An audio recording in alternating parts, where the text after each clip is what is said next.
Dari bully yang kita alami ini, apakah bully itu bisa mempengaruhi kehidupan kita yang sekarang? Kalau menurut kalian, Kayaknya yang pernah mempengaruhi kalian hingga sekarang dari bully? sangat besar pengaruhnya untuk kehidupan sih Kak. Ya, Kalau seperti apa? menurut saya, kalau dari saya sendiri Kak, sangat besar.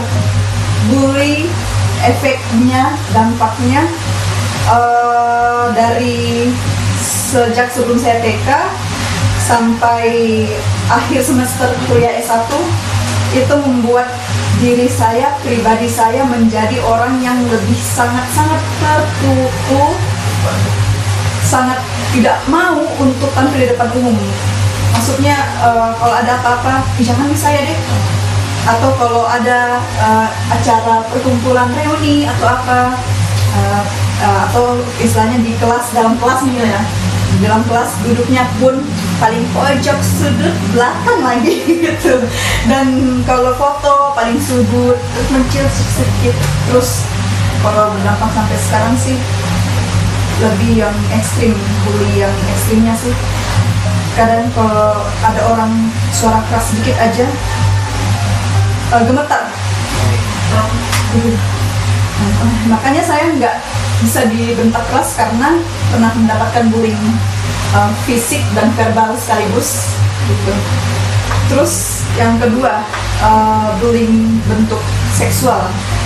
Jadi kayak cenderung saya melihat cowok, saya nanti dikasih giniin, nantinya diginiin lagi nih. Jadinya kalau lihat cowok sedikit-sedikit netting, sedikit-sedikit, aduh maaf ya Kak, bukan kakak, maksudnya istilahnya kayak gitulah. Dan pokoknya saya memiliki kayak gini loh Kak, malah saya mendapatkan standar dalam diri saya sendiri kayak orang yang persis kayak dia, orang yang pembawaannya kayak dia, itu istilahnya pasti orangnya akan membuli saya juga. Jadi kalau ada yang sedikit-sedikit kayak mirip ki orangnya Kak toh, nah ini mirip ki pembuliku kayaknya, Kak deh. Makanya saya kayak menghindar, terus membuat saya kurang percaya diri, membuat saya jarang menceritakan sesuatu hal ke orang lain, karena kayak yang dibilang Kak Iwan tadi, kalaupun diceritakan ini dede apa Ji, begitu Ji, kenapa kok begitu sekali kan, baper mau jadi orang, nggak biasa mau kapan dikasih begitu Ji, astaga, kok itu tuh orang yang main Ji. Itulah yang biasa kadang membuat kayak dampak kehidupan tuh kayak lebih tertutup, lebih pemalu, introvert, takut, lebih nggak pede. Banyak sih sebenarnya trauma, mengakibatkan trauma berkepanjangan proses. Kalau kalian gimana? Kalau saya, Dampak bullying di tempat sekarang? kalau sekarang sih mungkin sudah lebih balik kan, tapi pasti ada dinamikanya sebelum-sebelumnya, kayak iya merasa unworthy, merasa ingin menghilang dari muka bumi ini, langsung aja kayak gitu kan. Pasti semua orang korban bully itu pasti ada kepikiran sampai situ, karena merasa mereka tidak diinginkan gitu di kehidupan ini. Padahal bukan orang-orang pembuli yang menentukan hal tersebut. Jadi pada intinya kenapa sampai sekarang saya masih bisa survive, masih bisa hidup ya, belum sempat istilahnya percobaan ya, karena kan beberapa mungkin dari teman kita ada yang sudah mencoba, bahkan ada yang sudah tidak bersama-sama kita lagi akibat bully yang mereka rasakan kan. Tapi saya bersyukur sampai saat ini justru mereka juga yang menjadi motivasi saya supaya survive sampai sekarang, karena apa ya, kalau saya pikir ternyata bukan mereka yang tentukan worthy atau unworthy-nya saya hidup, bukan mereka yang tentukan pantas atau tidak pantasnya saya seperti ini wujudnya, seperti ini adanya begitu. Jadi kayak mungkin perlakuan mereka ke saya itu lebih ke motivasi supaya saya lebih semangat untuk hidup, untuk membuktikan bahwa yang mereka bilang itu tidak seperti itu begitu. Dan ya pokoknya perjalanannya seperti itulah. Pasti sama seperti dinamika yang dirasakan Kak Lisa seperti itu pada saat titik terbawahnya saya. Seperti, tapi saya bersyukur kita ini semua sekarang survival ya, karena kita bisa ketemu, kita bisa sharing ke teman-teman dari hati ke hati, termasuk pencapaian prestasi dari kita sebagai korban. Jadi itu yang harus diingat sih teman-teman. Kalau menurut saya mereka termasuk orang yang terlibat dalam kehidupan kita supaya kita bisa sampai pada momen survive kita, bahwa kita bisa lewati. Kita bisa lewati ini gitu, kita bisa lewati gitu. Ya Allah, nangis rasanya saja kan. Iya. Tisu gak sih? Betul Kak, betul. Itu tuh berat banget sih Kak Irwan. Bukan suatu hal yang mudah untuk, karena orang-orang menganggap bullying daji. Baik saja, Gak tapi kuat. sebenarnya Iya kayak ya ampun. Aduh, apa ya? Begitulah, pokoknya tidak Mudah loh. bukan kita yang tentukan saya pantas tidak untuk berada di sini begitu loh. Kayak, dan pastinya memang kalau biasa overthinking Kak, atau tiba-tiba ingat perlakuannya mereka, kalau lagi kosong pikiranku tuh pasti kayak teringat Kak, aduh kenapa mereka pernah kasih begini Kak, itu nih yang menyebabkan saya jadi seperti ini. Tapi saya pikir berlalu juga, kayak sudah mereka juga paling apa ya, ada saya percaya dengan hukum karma seperti itu. Mungkin mereka akan punya struggle tersendiri, jadi mungkin yang saya rasakan dulu itu mending saya rasakan duluan daripada saya rasakan sekarang gitu. Mending saya sudah lewati itu, jadi mungkin nanti di kehidupan selanjutnya itu saya tidak akan rasakan lagi. Jadikan pelajaran, jadikan motivasi bahwa saya bisa dilewati ini, jadi kayak gampang nih untuk ke level-level selanjutnya gitu. Dan bukan mereka lah yang menentukan kita pantas atau enggak. Iya. Orang-orang tuh selalu kayak gitu. kalau Oke. saya ke aku sendiri sudah yang gue rasakan dari sebelumnya, tentunya ya seperti yang dibilang oleh Kak Dea, benar, aku tuh jadi tipe orang yang sangat overthinking, cemas, bahkan kadang misalnya setiap malam ketika memikirkan trauma-trauma yang gue rasakan saat itu. Memang gue berjuang untuk menghindari trauma-trauma atau hal yang gue pikirkan di masa lalu. Tapi itu tuh susah banget, tidak semudah yang orang bilang. Orang bilang lo harus lepasin semua itu masa lalu lo. Iya, memang Anda mengatakan itu mudah, tapi kita yang menjalankan itu tidak semudah yang kau pikirkan. Rasa sakit, kurang percaya diri, kadang gue tuh kayak emosi tidak terkontrol. Bahkan kalau sampai di rumah kadang sering marah, kadang diam aja. Gue kalau lagi punya masalah atau sering nyebut orang, di rumah tuh gue diam. Kadang gak mau makan, tidur. Kadang merasa diriku bombe sendiri, merasa diriku di bombe. Kadang kesepian itu yang gue rasakan banget. Kalau misalnya hal ketika gue atau gue itu belum berani cerita. Gue takut banget kalau menceritakan ke orang tua. Kesian kan kalau orang tua itu ngamuk dan lain sebagainya. Lagi kepikiran anaknya, Pikiran. Dan ketika sesudahnya itu aku sama seperti tadi dan Kakak bisa, bahwa kita memang ketika kita melewati segala pergolakan dan konflik yang ada, itu membuat kita menjadi survive, resilient, ataupun kita bertahan dengan rasa bully-bully yang pernah kita rasakan sekarang, dan bagaimana kita cara menyikapinya ya. Kalau aku pribadi tuh lebih ya udahlah, bodo amat aja lah kan. Dan di saat itulah kadang gue pernah sih sampai Apa itu Kak? merasa bukan menjadi diri gue sendiri. Gue pernah dikendalikan oleh orang lain. Karena pendapat orang-orang, Standar orang-orang sampai gue lakuin inilah, gue lakuin, sedangkan itu gue nggak suka, gue nggak mau, dan itu bukan gue. Tapi gue paksa supaya orang suka. gue butuh teman, gitu loh. Gue butuh kelompok, gue butuh ini. Jadi harus Lakuin ini. Tapi setelah dari situ tuh apa? Gue kadang sampai di rumah kadangnya pernah nangis, sejadinya nangis. Ya kayak gimana ya? Memang gak bully itu tuh gak enak banget. Dampaknya tuh gak baik banget untuk mental kita. kayak membuat diri kita menjadi orang lain, bukan diri kita bukan sendiri. menjadi diri kita sendiri sih. Bukan kita sendiri, kayak nggak mengenal diri kita sendiri. Ini kita siapa sih? Kita ini hasil dari istilahnya kayak apa ya? Bentukan orang lain. Ekspektasi orang lain. Ekspektasi orang lain. Aduh ya. dieksploitasi bener-bener sama mereka. Dan Apa nih Kak? pertanyaan berikutnya tuh apa yang membuat kalian itu tuh bertahan hingga saat ini, dan bagaimana kamu mengatasi perasaan akibat dari tindakan bully yang kita rasakan? Kalau saya kayak saya hidup bukan untuk mereka. Saya harus tanamkan ke diri saya hidup bukan untuk mereka. Saya hidup untuk diriku. Pada saat dibulinya ya, bukan pada saat sekarang. Ya gitu. Iya.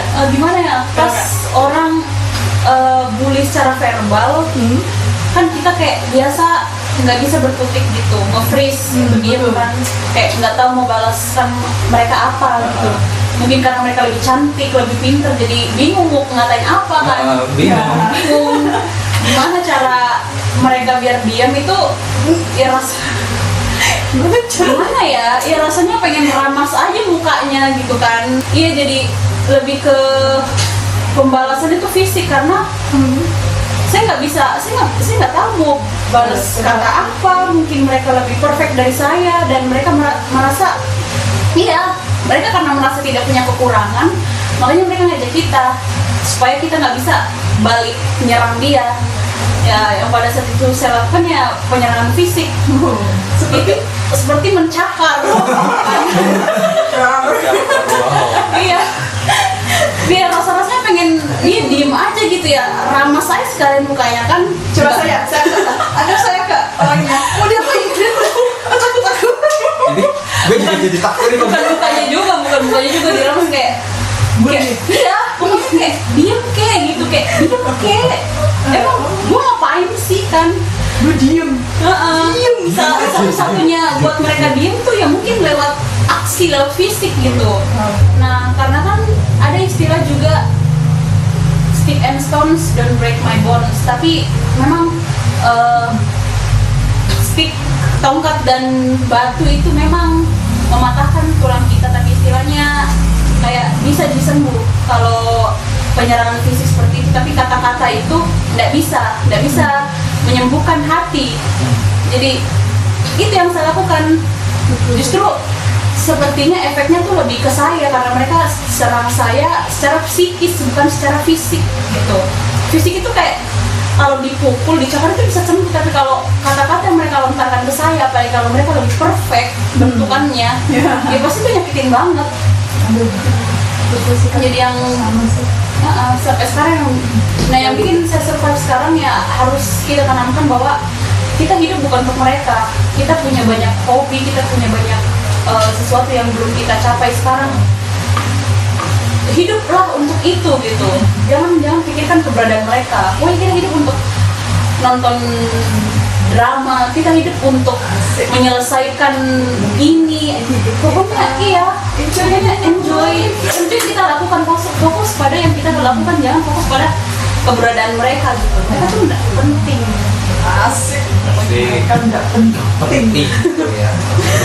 Bahaya para pembuli ini, kalian nggak penting kalau kehidupan kita. Iya, kalian nggak ada pengaruhnya. Karena saya masih mau enjoy drama yang belum saya selesaikan, TV series yang belum saya selesaikan.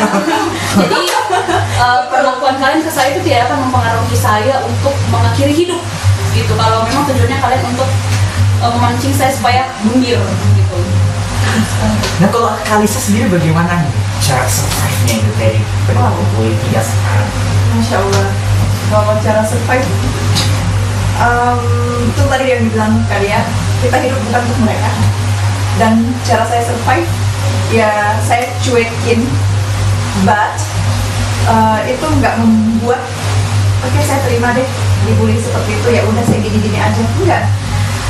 Ya saya membuktikan ke diri saya sendiri bahwa saya nggak pantas dikatain seperti itu. Jadi saya nge-improve diri sendiri menjadi lebih baik, mengikuti seminar-seminar motivasi Kak, khususnya motivasi diri sendiri lah ya, motivasi, terus sering-sering ikut kegiatan yang tampil di depan umum, karena akibat dari bully itu membuat saya kayak malu untuk bicara depan umum, kayak nggak pantas. Jadi saya lebih ke ini loh, menghabiskan kegiatan seperti itu, dan juga salah satunya sering mengikuti kegiatan sosial supaya istilahnya kita melihat lebih luas dunia gitu.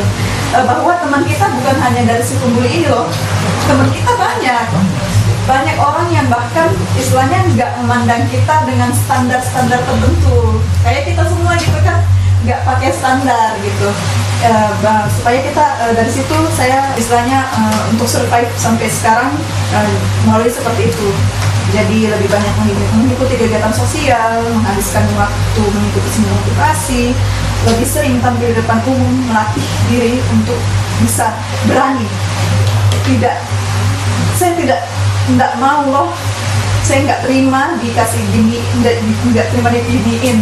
Bahkan pernah yang sebenarnya yang paling membekas diri saya sendiri, makanya kenapa itu Kak sekarang saya kayak dibilangin, Lisa, kenapa aku suka sekali make up Kak, pakai lipstick terus atau apa. Terus dampak dari bullying sendiri sih Kak, pernah waktu itu yang paling berdampak sih, walaupun sebenarnya orang bilang biasa aja. Waktu SMK saya ingat saya ikut di pengembangan diri seni teater kan yang acting pentas kan, tampil di TV.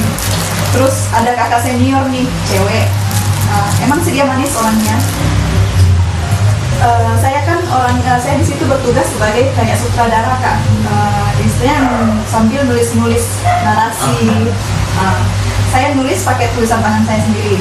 Kebetulan memang tulisan saya terbilang lumayan cukup rapih dan bagus. Terus saya dipuji, ya sih muji, tapi ada embel-embelnya. Ih, cantiknya tulisanmu, tapi kenapa orangnya kayak begini? Wow. Terus melihat saya dari ujung kaki sampai ujung kepala. Saya langsung di situ kayak what?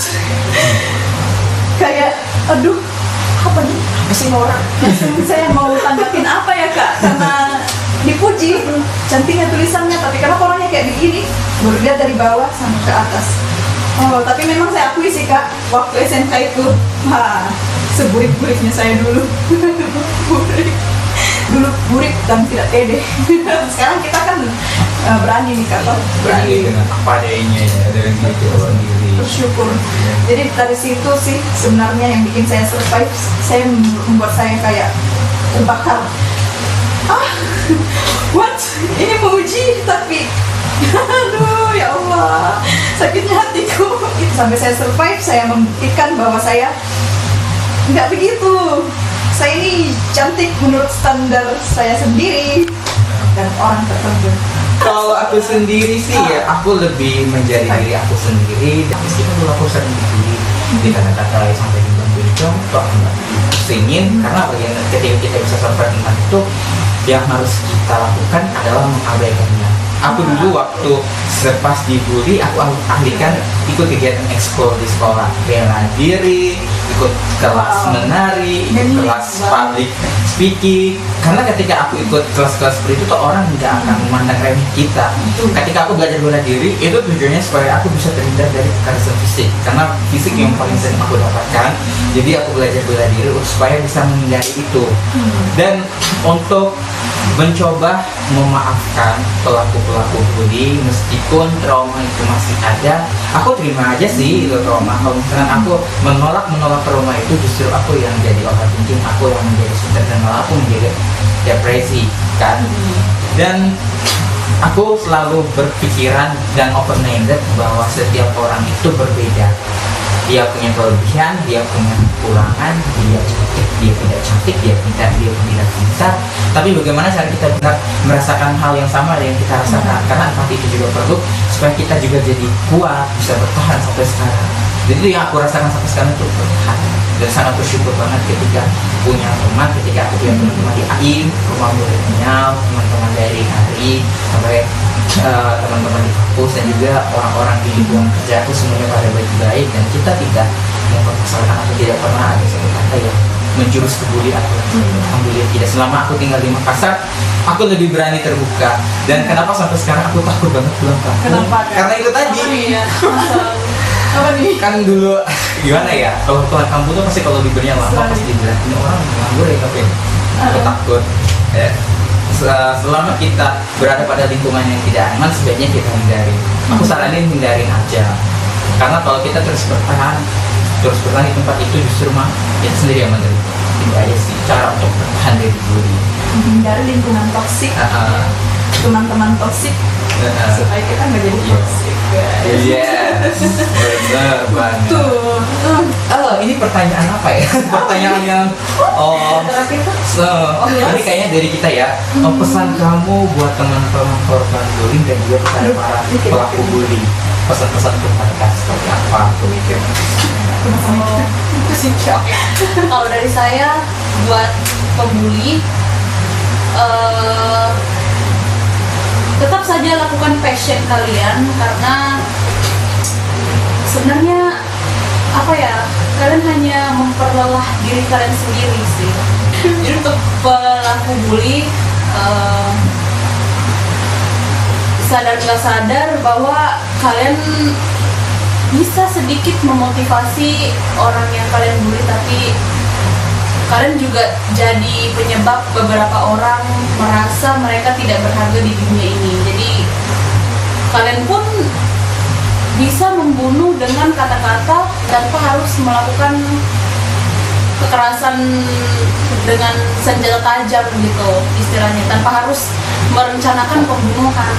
Lewat aksi kalian pun itu bisa menyebabkan seseorang merasa dirinya tidak berharga dan mengakhiri hidupnya. Tetapi untuk teman-teman yang bisa survive sampai sekarang, pokoknya kalian itu berharga, kalian itu layak, dan kalian orang yang paling berhasil lah di dunia ini. Usaha kalian untuk tetap hidup dengan pikiran-pikiran masa lalu itu sebuah prestasi yang gak kalian dapatkan lewat pendidikan formal seperti itu. Anggap itu sebuah prestasi, bisa survive dari tindakan bullying yang pernah kalian alami. Pesan-pesan untuk para pembuli maupun korban. Untuk para pembuli, sadar nggak sadar, bahkan mungkin dari tindakan yang kalian lakukan, ucapan yang kalian lakukan, itu membuat kalian secara nggak sengaja, sebenarnya sih sebagian besar, hanya sebagian kecil yang bisa termotivasi dari tindakan kalian, tapi sebagian besarnya lagi lebih kepada membunuh karakter mereka. Nggak membunuh, mereka hidup-hidup aja, iya masih hidup, tapi karakternya mereka yang kalian bunuh. Untung ada orang-orang, beberapa sedikit dari kita ya sebenarnya yang bisa bertahan, yang bisa survive, yang bisa kuat gitu, nggak terbunuh karakternya akibat dari bully tersebut. Tapi itu hanya sebagian kecil, jadi kalian sadarlah, fokus pada diri kalian sendiri, jangan mikir fokus sama orang lain kodong yang tidak sesuai standar tadi karena itu akan membunuh karakter mereka, dan tidak semua orang beruntung bisa sekuat kita di sini. Kemudian untuk teman-teman korban bullying, tetap semangat, jangan fokus ke mereka, lupakan mereka seperti kamu melupakan mantan dan move on dari mantan, ya kan? Jadi begitu. Jadi jangan udah usaikanlah masa sedih kalian. Sudah, ya betul, kalian bersedih cukup hari ini, cukup saat ini, sedetik ini, gak apa-apa kalau kalian mau sedih, kalian mau marah, mau kecewa, kalian meluapkan hari itu juga. Tapi ingat, kalian masih punya kehidupan yang panjang untuk kedepannya. Jadi kita fokus ke diri kita sendiri, ada masa depan kita yang akan kita capai dengan mewujudkan cita-cita dan impian kita sepanjang hidup kita. Kan sia-siakan hanya untuk menjadi orang lain seperti yang orang lain inginkan. Oke guys, jadi diri sendiri. Nah, bagaimana dari Kak Irwan? Kalau aku sih pesan untuk pembuli dan juga korban bully, sebenarnya kita sama-sama belajar untuk berempati, karena dengan berempati kita juga akan bisa memahami orang lain dan untuk berkoreksi dengan segala perbedaan yang ada. Dan aku mengambil salah satu petikan dari seorang aku dapatkan, dia pernah berkata seperti ini, bahwa Tuhan itu menciptakan manusia itu adalah supaya dia bisa berkelakuan baik. kepada sesama manusia dan bahagia atas ciptaannya. Meskipun engkau memiliki interaksi sosial dengan orang lain, kata-kata maupun tindakan ketika dapat melukai orang lain itu juga menjadi dosa yang sangat besar, dan tentunya itu bisa merugikan oleh orang lain, karena sebaik-baiknya manusia adalah bermanfaat bagi orang lain. Dan buat teman-teman yang dibully juga, kita harus bisa merelakan, mengikhlaskan, dan sedikit demi sedikit kita harus bisa melupakan trauma itu sendiri. Meskipun kalau memang tidak bisa dilupakan, perlahan kita terima aja masa lalu yang ada, karena sebenarnya masa lalu itu tidak bisa dirubah, namun kita bisa rubah masa depan kita. Lalu fokus atau mindfulness terhadap apa yang ingin kita capai. Jadi itu aja sih buat teman-teman semuanya, netizen yang ada di manapun, dan buat teman-teman penonton hati ke hati. Terima kasih. Dan buat teman-teman ataupun netizen dimanapun berada, jangan lupa untuk terus pantengin channel YouTube Hati ke Hati. Jangan lupa like, Komen dan subscribe. dah. Bye. Terima kasih.